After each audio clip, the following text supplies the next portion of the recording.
Hello, everyone. Welcome to Virtual Global Leadership Podcast, where we are thrilled to introduce our special guest today, Florian, a true tech maverick on a mission to change the world. Florian's journey is nothing short of extraordinary.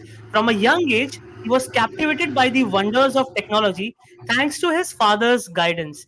At just 5 years old, he embarked on a unique adventure building his first computer. They say the apple doesn't fall from the tree, and Florence' early introduction to tech ignited a lifelong passion. Growing up in an entrepreneurial family, Florian was inspired to challenge the status quo and adapt an entrepreneurial mindset. This blend of tech fascination and a drive to make a positive impact led him on a remarkable journey into the world of remote work. Join us as we delve into Florian's story, exploring his unique upbringing, love for technology, and entrepreneurial spirit converge to shape his vision for a better world. Get ready to be inspired by Florence' insights, experiences, and innovative perspectives. Welcome, Florence. How are you? Thank you so much. That was, to be honest, that was, I think, the best introduction that I ever heard about myself. So Yo, if I ever go to another podcast, I will ask you to share this to the next person so they can do that again. Yeah, I'm very good. Thank you very much. Thank you very much, man. How are you? I am good. Looking forward to learning from you, sharing your story to the world, and of course, you're welcome, Florin. And you know what? I was just going through your information. I was reading about you, and it's quite fascinating to learn that your childhood has a very major role to play. And of course, like everyone, but in your case, I would love to know more about how unique your upbringing was and how it has shaped up to make you or develop entrepreneurial mindset. hmm Yeah. Yeah. To be honest, I think like everyone's childhood has a deep impact on them, but once you really reflect on it, I think it just becomes obvious. And I try to reflect quite a lot on my life, to be honest, because then you're not as blind as you would be without reflection. So yeah, my I think the biggest thing that really shaped me into what I am right now is mostly my father, to be honest, because he was an electrical engineer, and for whatever reason he became an IT nerd. I guess he saw the future back then in computers and so on, and he was always very progressive, I would say. As a person, he has this crazy drive to make things better. Like really, I love that about him because it's really when you see him and he's talking about something, then he basically you see how things work in his mind, and he's like, "Hey, I got a new idea, and we can improve this and improve that, and so on and so forth." So I think like this brought him to IT, and yeah, basically, and he's also very curious about life, and yeah, I built my first computer when I was 5 with him together. So I didn't do it all alone. So he guided me and so on. And then I had my computer when I was 5, which is quite, I think, it was quite early. I think by standards by now it's pretty normal because like children have tablets and all that stuff. But back then it was quite novel, and basically I just tinkered around. Back then there was not much to do with a computer to today compared to today's standards. I would say you had like Windows 95, and I think there was not even Excel or something. I think the only thing that you Yeah, had was like some games and a typewriter or something. But yeah, I played games. I didn't understand anything, I guess, in retrospective. But there was like Monkey Island 1 or 2, and I just clicked some weird buttons, and then I figured out, okay, if I click like move and on the character and there, then the character is moving somewhere. And yeah, but really, it had a deep impact because I was from that time on quite technological advanced, to be honest, and I just saw what it could do. Because if we then, let's say, go back to the example of Excel, as soon as it was available, I had it somehow, and I realized, okay, you can do like so much more with a computer than just doing calculations from your mind or just having these calculators where you type in numbers. And I was fascinated by it. I was like, hey, this is so cool, and this will bring us forward as a humanity, and yeah, that's about it, and I love it ever since. And I'm still I mean, when you get older, you don't have that much time anymore to go into new technologies and stuff, but it's really something which I try to do as much as I can because we are advancing and I like to advance as well. I guess there we go again. Apple is not falling far away from the tree. I'm quite progressive by now as well. And yeah, that's about it, I guess. Yeah, yeah. Thank you for sharing that. So you might have seen your friends grow in their life, their career, and how it is different to be, be in a family that has an entrepreneurial background. So what are some of this, let's say, uh, upsides that you see, and that has helped you become who you are today? Yeah. Yeah, I think it very much touches to the point that we just talked about. Because to be Mhm. honest, I think people do not become an entrepreneur to make money. I mean, this is hopefully the consequence of those entrepreneurial steps. But to be honest, I think entrepreneurs see something which can be improved, where they think like, hey, this can be done better and I want to do it because I have the abilities. And I think only because they have the abilities, they see that it can be improved. And yeah, this was, let's say, this was the DNA of my family to some degree. And in another sense, it was my father had his IT consultancy, so he was quite a lot with clients, just like usual business consulting, from Monday to Friday. And then on Saturday morning, obviously, we talked about the obvious stuff like, hey, how has been your school and so on and so forth. But we also even talked about projects, he had at work. And I really much enjoyed it because I think in a playful way, I was introduced to that that this can be fun and it really has a benefit even to my life or anyone else's life because then when you implement these projects and they go well and successful, the company gets better. And it really, yeah, I think this is the beauty of it even. And yeah, how to say, I'm deeply touched by it still. So for that reason, I embarked on this journey at some point as well, because I just believe building is making people kind of happy even. If we look from it from a psychological perspective, I think people get happy if they move forward a self-set goal, so to say. Maybe from a very simple perspective, you get up in the morning and you're hungry, then you go to the fridge and you open it and you get your breakfast out, and then that's your goal. You don't realize it, but maybe that's your goal. And then you eat breakfast and then you're happy because you got your goal, so to say, right? And I think this is at least for me personally a big part that is driving my life. And I'm very grateful that I was introduced to that in a playful way, and for that reason realized it, and now I can actively, grasp on it and make the best out of it. I think.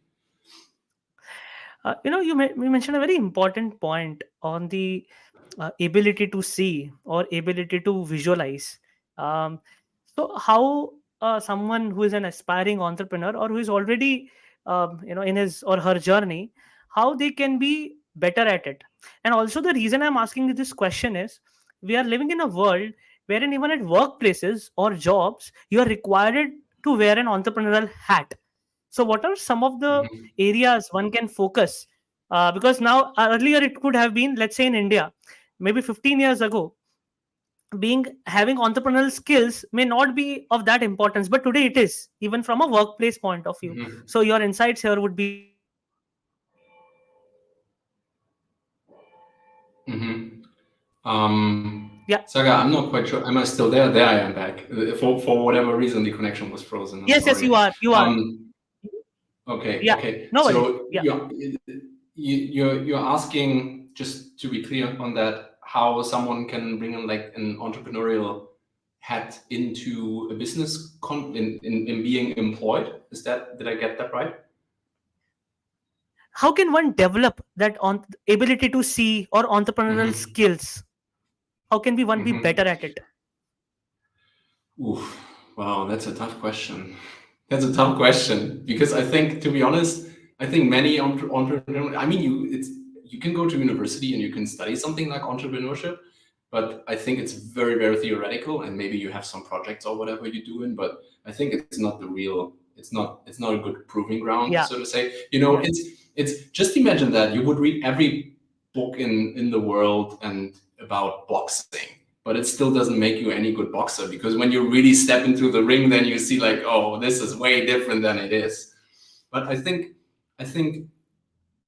how to develop it is really to have the mindset and the honest intention to see like, hey, how can I improve? Because to be honest, it doesn't even have to be like the most biggest thing like Elon Musk trying to bring us to Mars or something. I think if you just look one step ahead, and then you will see, okay, this is not working well, and then you think about, okay, if you see that it's not working well, you already have some kind of intuition how you think you could make it better. And I think you just do that, like one step forward, one step forward. And then I think you will develop some kind of the skill set to sharpen your view to see those things, firstly, because you do that. And then also, once you try to make them better, then actually you develop the skill set how to do that as well. And I think this is really, let's say, I would say this is the most important part, just to start. And start small. Don't worry about the impact at first, because everything that you do better is better than nothing, I guess. And then the skill set develops from there. And yeah, your manager will be happy, I guess, because you actively try to make him, when you make things better, like a process or something, you actually make your manager's job easier, and he would very much, or hopefully he would very much encourage that in you then. And then I think it's like step by step by step, you go forward, forward, forward. And from there, you just develop like the maybe intrapreneurial mindset from being an employee side. Yeah, yeah. Thank you, Florian, for sharing that perspective. So, how do you identify and evaluate business opportunities in today's ever-changing market? Oh wow, that's such a tough question. That's such a tough question. I give you a personal example. I always have Sure. like so many ideas of things that I actually would like to do, but to be honest, many of them I don't have the time to do that. That's first thing, because I think to really have a huge impact as an entrepreneur, you have to put in a lot of time, because building something takes time. And what I realized, or one of the reasons I don't do them, is the following. What I truly believe is that technology is moving faster and faster and faster by now. And because of that, if let's say one company is able to build a new feature and they implement it, it changes, just one new feature can change the whole product of a company, let's say. And simply because you have changed the whole product, you will have a huge impact on the market if it has been the right feature. So, but then there is like two components, I would say, because first of all, you need to see which feature you need, and then at the other side, you would need to be able to build it. And once you implemented it, because you need time to actually build it and implement it, the world could look so much different than from the starting point where you made a hypothesis, like we need that, and then let's say you need like 6 months to implement it. But like 6 months is like a huge time in startups by now, especially if you look at like these super duper fast growing startups. And the world can really change in 6 months a lot. So for that reason, I think it's pretty hard to actually make any statements in that. But what I would say is just be aware of that one thing can change a whole company and the whole market very, very rapidly. And yeah, something like that. Fran, I have a tough question for you now. I don't see that question was tough, but this one, while I was sharing this, do you believe there is a correlation between confidence and competence? And if so, how can someone who is an entrepreneur or who is in his workplace can work and develop on that? I mean, I just need your perspectives here. Uh, it's indeed a tough question. It's indeed a tough question. Um, you you get me a little off guard here, let's say, because I didn't even think about that in any sense. But if I would have to make a guess right now, from the get-go, I would say there is a very high, what do you say, correlation between competence and confidence because of the following reasons. I think confidence is built when you are able to solve problems. So let's say whatever it is, you want to do that, and then you are doing that and you are successful. This gives you like confidence, like, hey, I can do those things. Because otherwise, how should you be confident if you don't know that you are successful with it? So from that perspective, I think like confidence is correlating with competence. But with that being said, by the older I get, I guess the more I am a little bit of a realist instead of being naive and like a pure optimist, even who says like, when I was 20, I thought like, we are changing the world, we can do anything, we settle on Mars, we build a rocket or whatever. And I truly love this spirit. But when you grow older, you see like all the things that could possibly go wrong. And for that reason, I would say to close the question, I would say, yeah, confidence and competence strongly correlate, but still being confident does not really have to result in any success. And also competence, I think, is just not, it's obviously in the puzzle of success, like competence is one thing, but there are like so many different things which are also going into the equation. There was this crazy TED talk from a professor, I think he was in Canada or somewhere, and he was actually he was evaluating startups. And what he found out was there are, I think, like 7, 8, or 9 qualities which determine about if a startup will be successful or not. And actually, I mean, from a logical perspective, someone would actually say like, hey, competence should be ranked very, very highly, because if you're competent, you can build things, and that's good.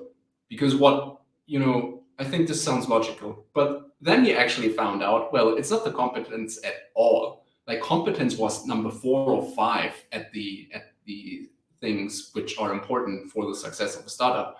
Number 1, what would you think would have been number 1? Do you have a guess why a startup is actually successful? Is it because of the timing? Exactly. It's like, and it sounds so simple and easy, but it's true, I guess. It was exactly the timing. And it makes sense because, for example, so I was going to festivals when I was younger. And, usually festivals are in summer and it's great weather and so on. But when it starts raining, like there was just one guy, he had like, a trash bin, and it was full with umbrellas, and everyone bought it from them. And simply, he didn't need any competence in sales or whatever. He just opened the fucking trash can. Oh, sorry, I'm not quite sure if I can swear It's here, okay. That's fine. but That's fine. it's authentic, right? So, but he just Yeah. opened the trash can, and he basically said like, okay, an umbrella is like 15 euros, which is so overpriced. In any normal market, you can get it like for 3, but people just bought it because the timing is right, and he didn't need any competence or whatever. But yeah, I think this is my timing is super important, and competence obviously as well. But apart from that, I think there are so many different things which equate to success. And yeah.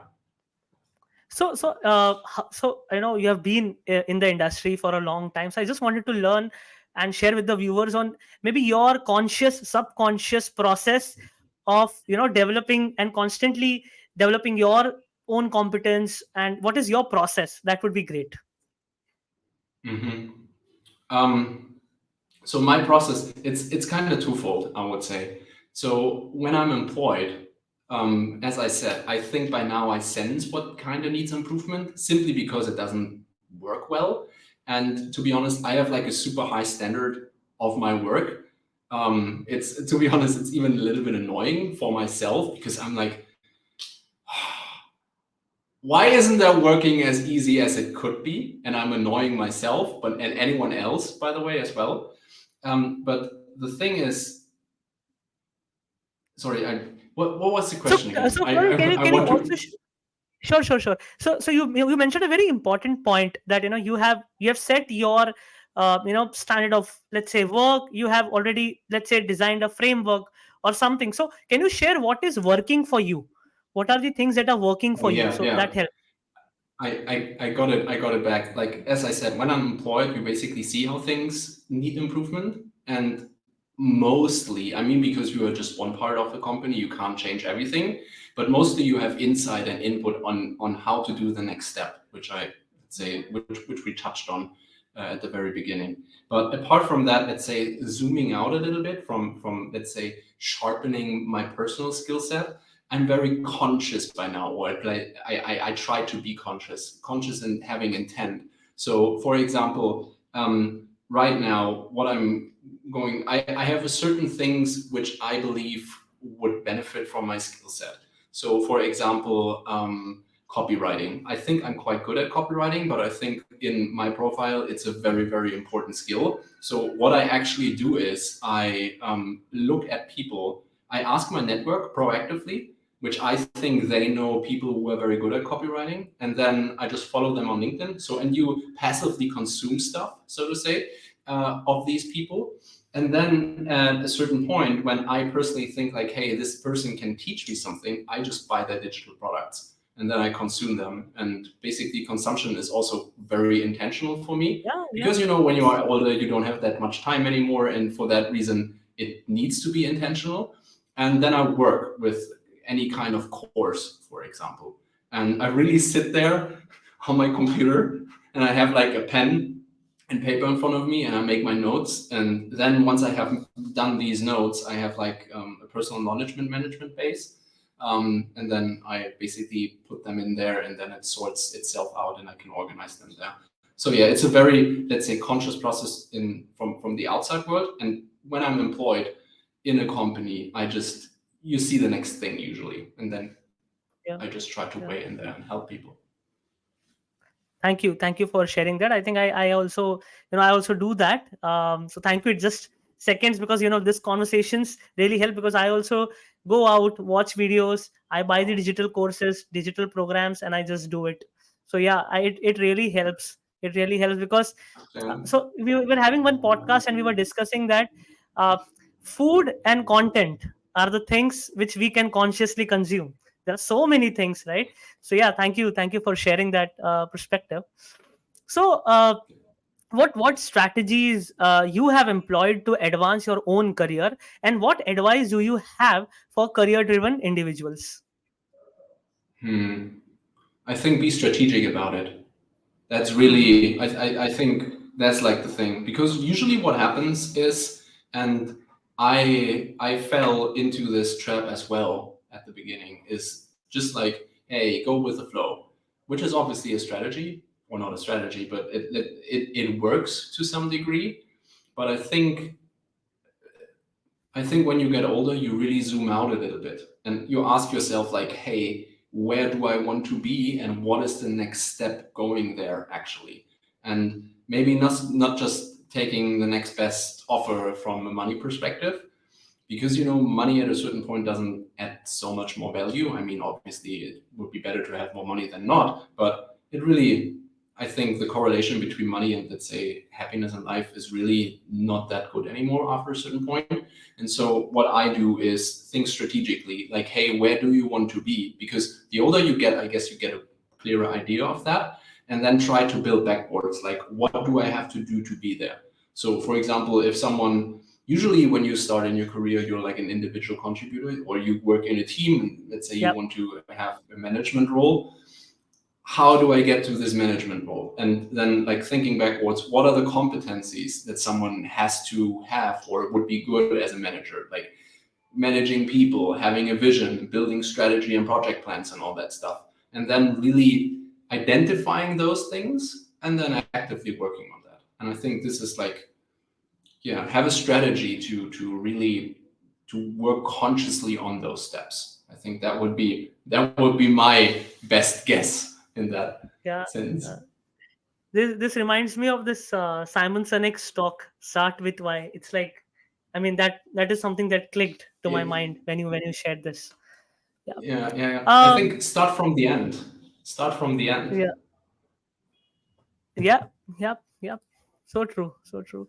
So how do you approach networking and professional and building professional relationships? Like, what's your approach? and how it has helped you in your career?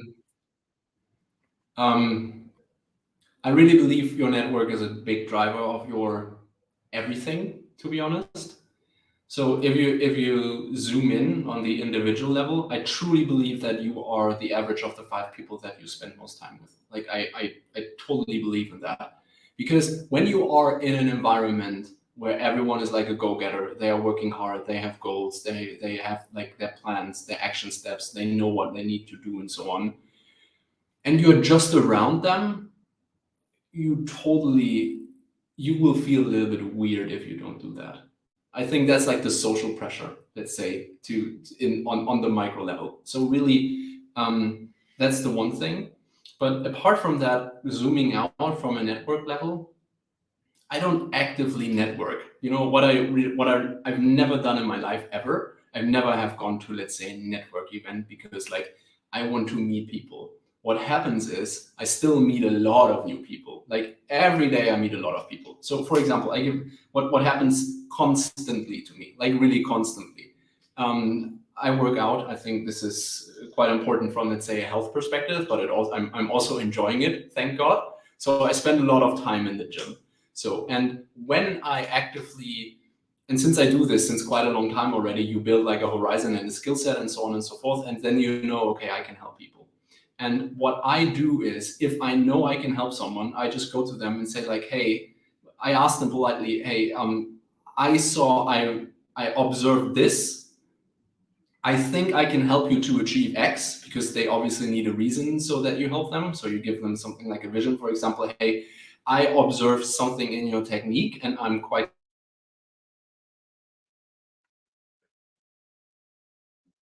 you change. Everyone wants to bench press more. And then I just try to help them. I explain them the why, and usually they understand it. And this is basically the networking for me. And then people, this is how I built my network, so to say. And yeah, I don't go to someone and say like, hey, let's be in a network, because that's salesy and that's kind of weird. Everyone thinks like, who are you? Like, I don't want to talk to you. But since I do this so constantly, like really, this is one of my DNAs, let's say, improving and making things better, because it is very logical for me. If I help you, your life gets better, let's say, and it also ripples out to your family, it ripples to your company, and so on and so forth. And now I could say, why should I care about your family and your company and so on? But I make this bold statement. If you live in a better world, because like the family and your company and so on is better, it ripples back to me at a certain point. And for that reason, I'm actively like saying, hey, if I can help and can improve, I try to do that, and that's my networking. And it's actually kind of funny because it really comes back to you. Every day on LinkedIn, to some degree, someone is introducing me to someone else and saying like, hey, Florian can help you. And I actively do the same. And this is like, let's say, it's like a snowball effect, because once you really start it and you do it intentionally and genuinely as well, from a genuine mindset, then the network is building itself. And yeah, that's let's say my secret, how I build my network.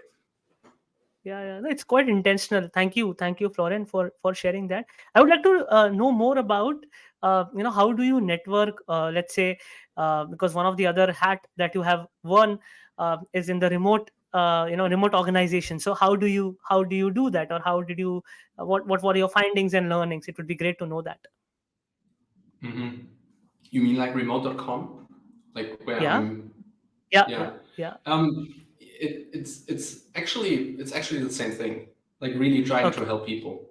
It's you know remote.com has a great value of documentation. It's one of their internal mantras, by the way, which is it's from my perspective, that's not something unique to remote.com. It just makes sense to document everything, especially if you are working remotely. Because the problem with remote work is usually if you do not remote work and everyone is in the office, everyone is in the same time zone. There are like core hours mostly where people are available. And if you have any kind of problem, you just open your door from the office, you go to the next one and ask like, hey, colleague, can you help me with that?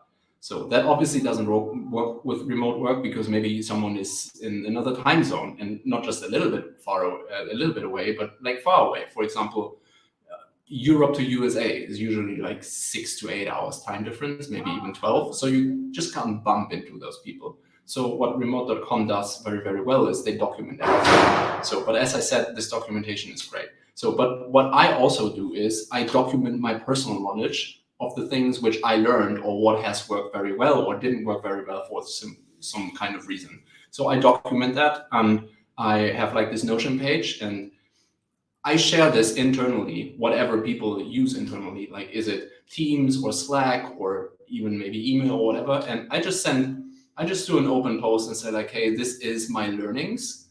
And in case you want to, or you have time, just go through that and see if something valuable is in there. And this also helped me internally to build this network. And then just, yeah, people come to me, even, they come to me and say like, hey, I read this, I found this helped me very much. Thank you for that. And, it's not that I actively try to do someone a favor, but they perceive it as a favor. And then it ripples back. And so you basically, you can go step by step, and you get to introduce to many, many people from them. So, yeah. So, Florian, with your experience and with the rise of remote work, how do you see it shaping up the future of businesses and employment? Mm-hmm. To be honest, I have a very bold statement about that. And my prediction is the following: every company that will not be remote first in the future will not exist that much. Or maybe they will exist, but they will certainly not thrive. They might exist, but they will not thrive. And for me, the reason is the following. First of all, I believe that remote first is a widely misunderstood term. Remote first does not mean that everyone has to work remotely, but it means that they can work remotely. That means that the company is set up in a certain way which enables people to work remotely.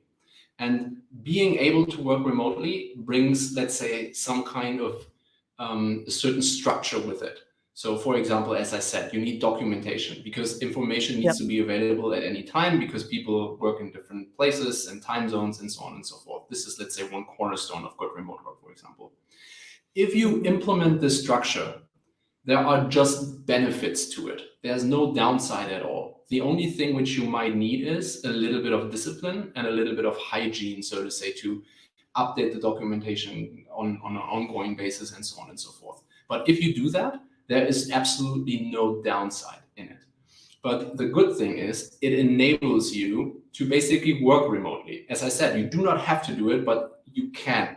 And being able to work remotely and hire people remotely and giving people the benefit of doing that and so on opens up the world to you, like literally, because you can just hire not just on your office location and like maybe 50 kilometers around it, but really everywhere where you want to be. And I can guarantee you this, like, there's this term of war for talent. Actually, I don't like it that much because war is quite near. I'm in Germany, and Ukraine and Russia is not that far away, so it's a crazy term to use, but still people people use it. But having the best people is of unbelievably high importance of any kind of business. Because, for example, if we take sales, you have if a potential customer wants to solve a problem, there are different options available at the market. And I think every reasonable person would actually look at different companies. So, and then you have like a few demo calls with them, and who wins? The best salesperson. And by the way, I'm not a salesperson. I was very successful in sales, or I am very successful in sales. Let's put it that way. It sounds arrogant, I know, but I know, numbers don't lie and evidence doesn't lie.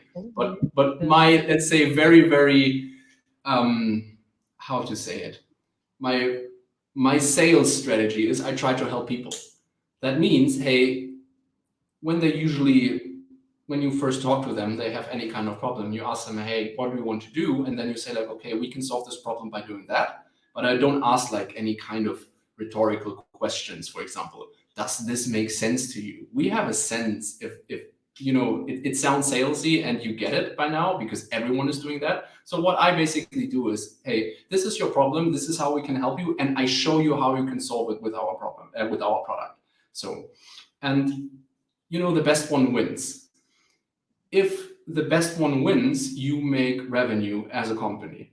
And revenue is very, very important, I would say, because without revenue, your company is going down. So it's very important, like consequentially, to have the best people that you can hire. And if you have a bigger pool because you have more availability because you hire everywhere instead of just around your office, your company will thrive anymore. It's very, very logical for me. So for that reason, and it just increases the standard how things are. And let's say this, everyone is just hiring around the office, and you are the first company who's able to hire the best people around the globe.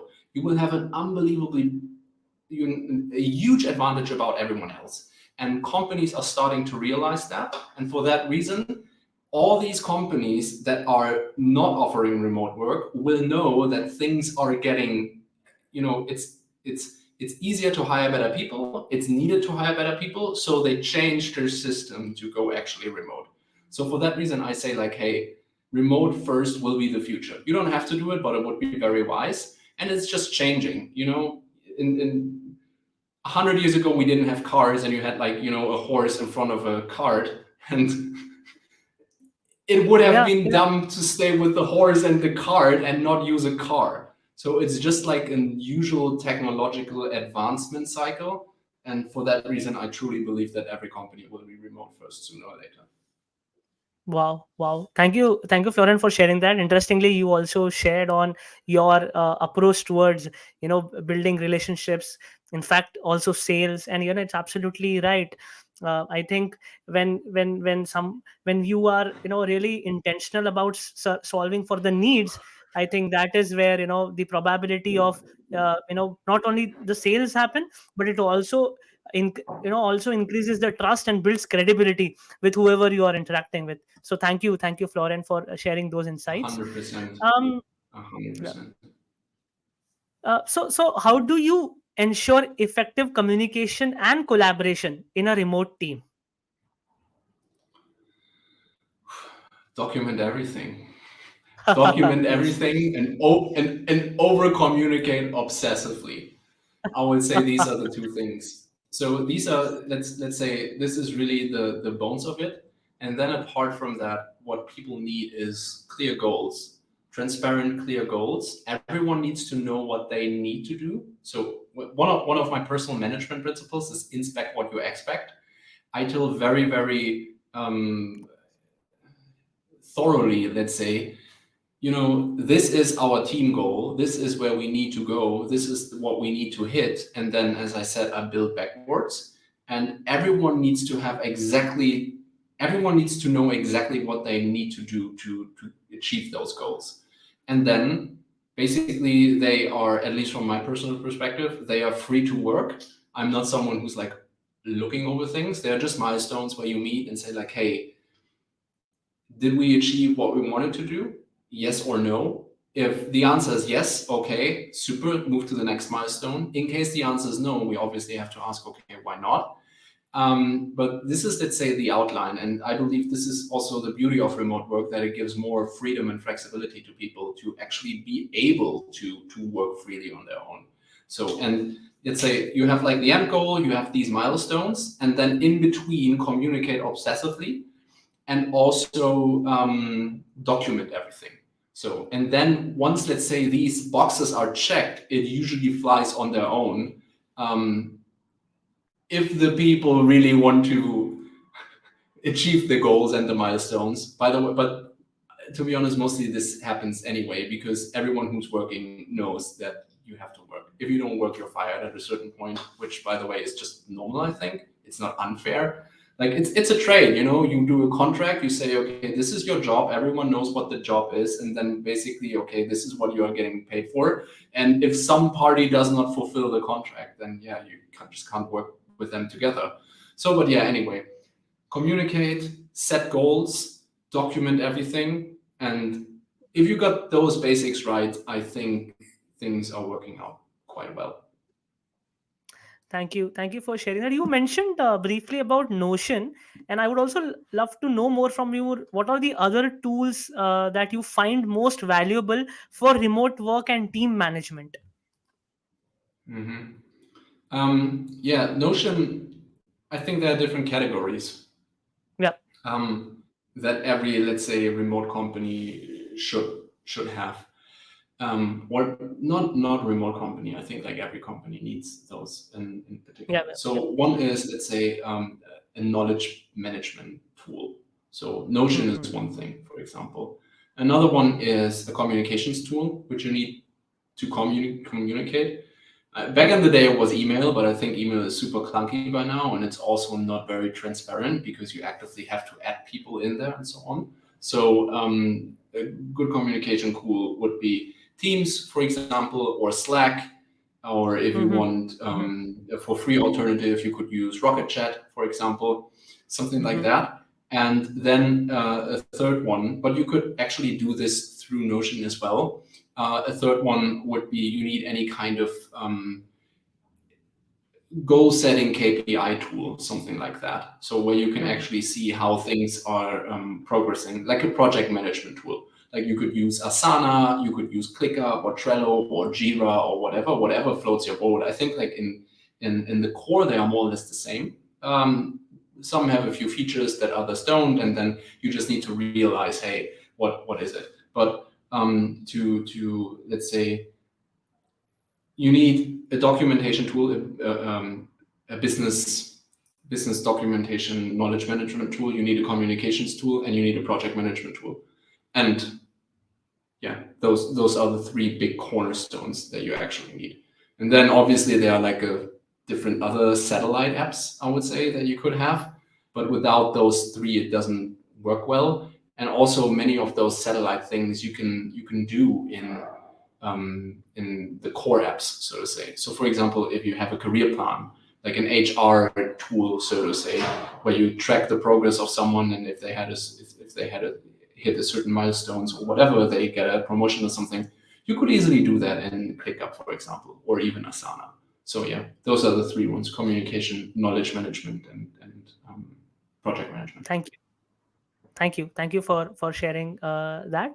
So how do you maintain work life balance, while working remotely? What are some of the ways? It would be great to know that.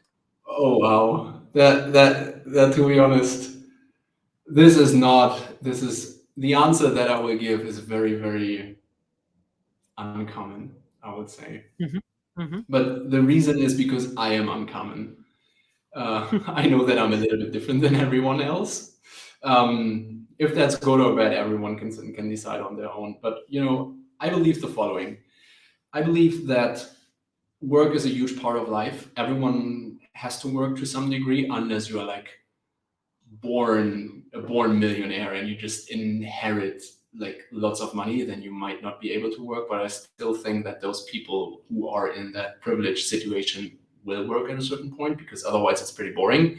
Usually all your friends work then, and if you're all alone with yourself, well, you need something to do, right? So I believe everyone has to work or should work to some degree, and since it is such a huge part of your life, you better enjoy it. So, and for that reason, since I only choose situations which I enjoy working in, I also tend to overwork a lot. It's very uncommon for me to work like only 8 hours, which is the norm in Germany. I work way more usually. Like even my standard day is usually at least 10 hours at the computer. I might not be working 10 hours because, or let's say I'm available for 10 hours. I might not be working 10 hours because you still have your lunch or whatever. But what really helps me is I plan the day, and I only work remotely by now. I don't see, I'm quite an enthusiast of remote work, let's say. I don't see myself going back to the office because remote work enables me to build a life that I want to live.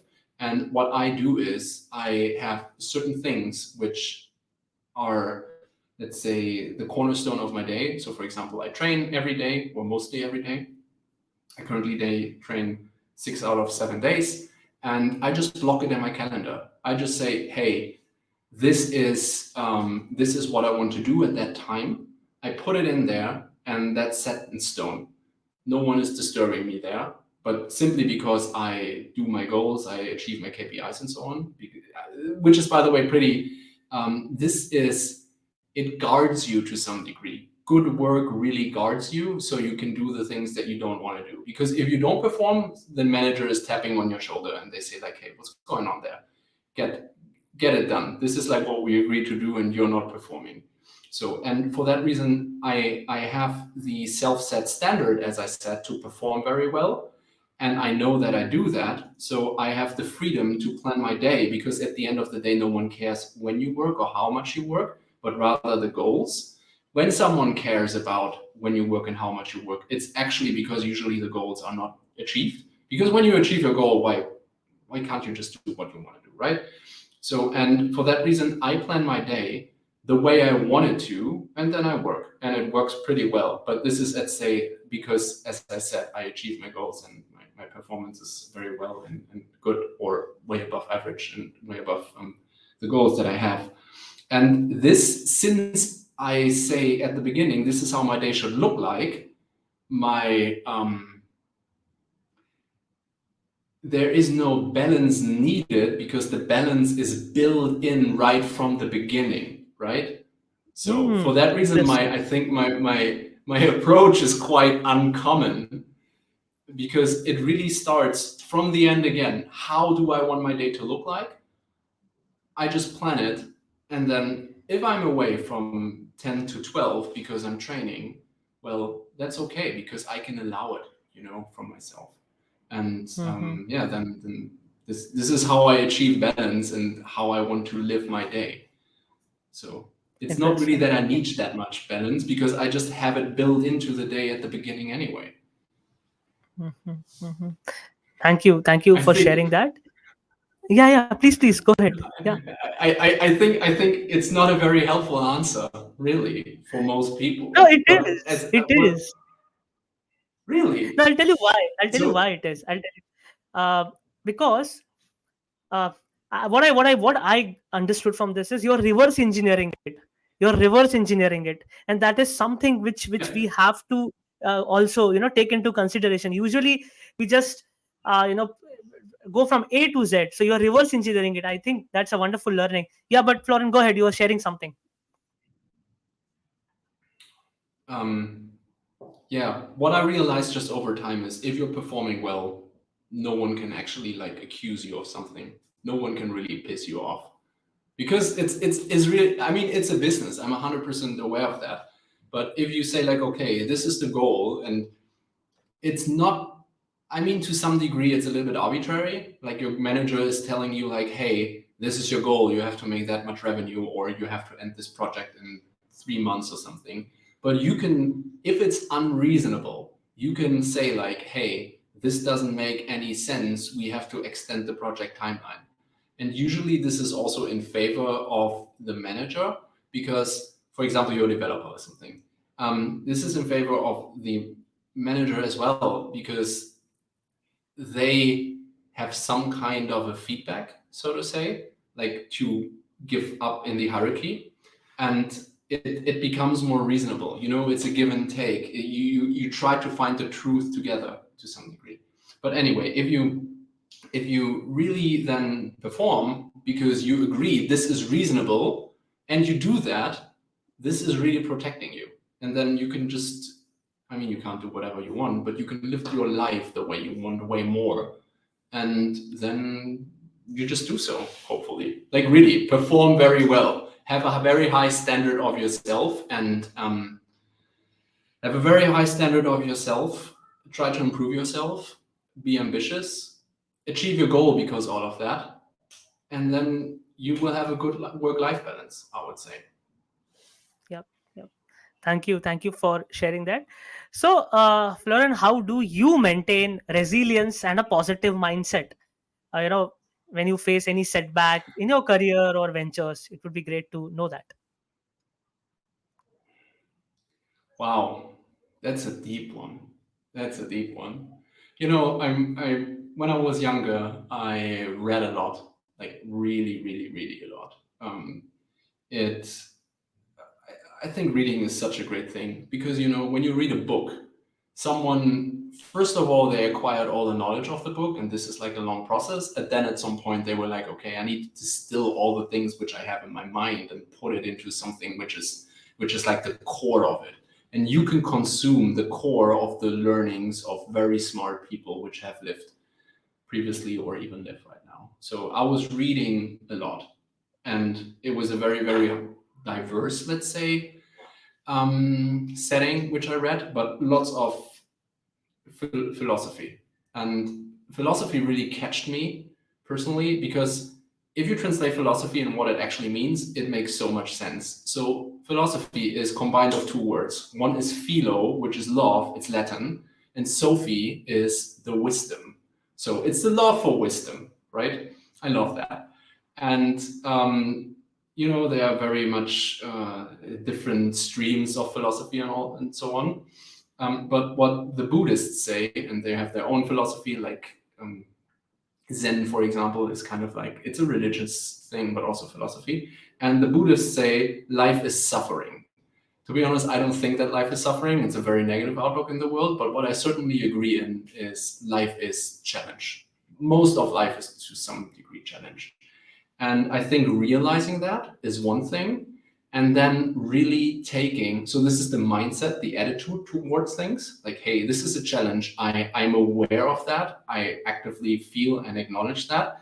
And then actively reframing that to, hey, if there is any kind of challenge, this is a learning experience which I can take to have the next challenge not as hard.